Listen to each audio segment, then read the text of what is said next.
de patriotisme, tel que l'actuel délégué général à la sûreté, le nommé Martin Barganguele, qui nous enlève d'un guet-apens préconisé par les colonisateurs lors du décès de mon jeune camarade du parti RDPC, Atiba Yéni, qui suivait deux maîtres, le bon Dieu et le Satan.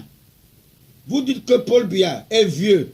Est-ce que vous savez qu'après la mort de Jésus-Christ, pour que le Père Dieu Tout-Puissant, Créateur du ciel et de la terre, accepte son pardon, il a fallu attendre plus de 500 ans pour qu'il nous envoie à la planète Terre un autre grand prophète né à Médine en 622 au nom de Mahomet, le fondateur de la religion musulmane, fils d'Ismaël.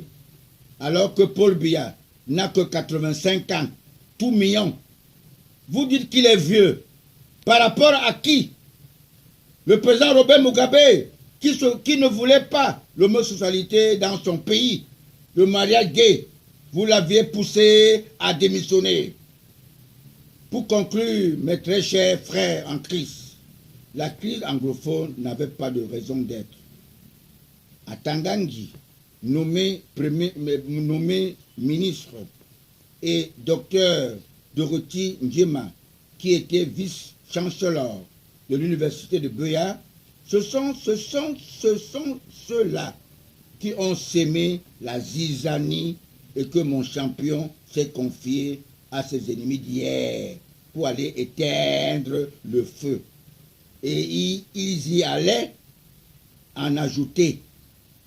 Mes très chers compatriotes, plusieurs membres du gouvernement et même ceux qui sont dans la chambre haute et la chambre basse, j'ai l'impression qu'ils sont immortels parce qu'ils distraient l'économie de leur pays sans être inquiétés.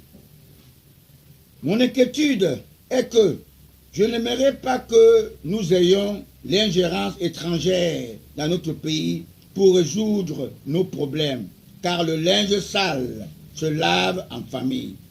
L'Afrique est la grande civilisation, comme avait dit mon homologue Cheikh Anta Diop. Avec la zone CEMAC, Kotrak lui donnera sa machine anti-déstabilisatrice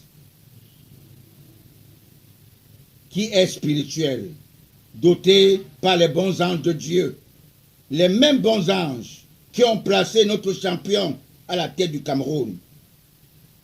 Bon entendeur, salut.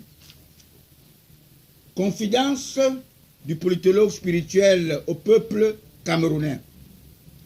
Après avoir été épargné dans cette catastrophe appelée Push du 6 avril 1984, commandité par l'ancien président Amadou Ahidjo, le président Paul Biya s'est rendu en Inde pour chercher une véritable protection pour qu'il se débarrasse des Juifs du Cameroun.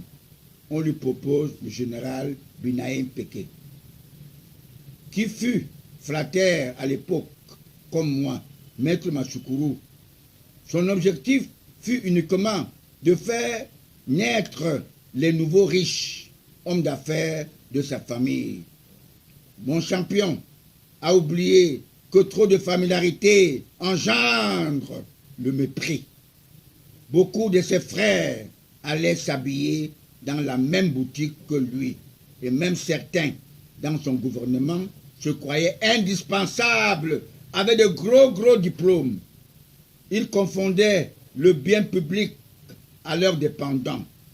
Les crédits bancaires qu'on les octroyait s'appelaient Keledi.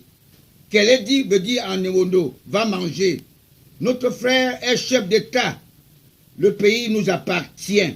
Aujourd'hui, ils sont tous devenus des Judas de mon champion, son excellent Paul Biya, le choix de Dieu. Avec mon bac plus 14, je vous informe que si Jésus avait voulu que la tête de Jean-Baptiste, celui qui a organisé en disant le banditisme Bokam Jean-Baptiste, ne partait pas sur un plateau à la demande du roi Hérode. Judas ne croyait pas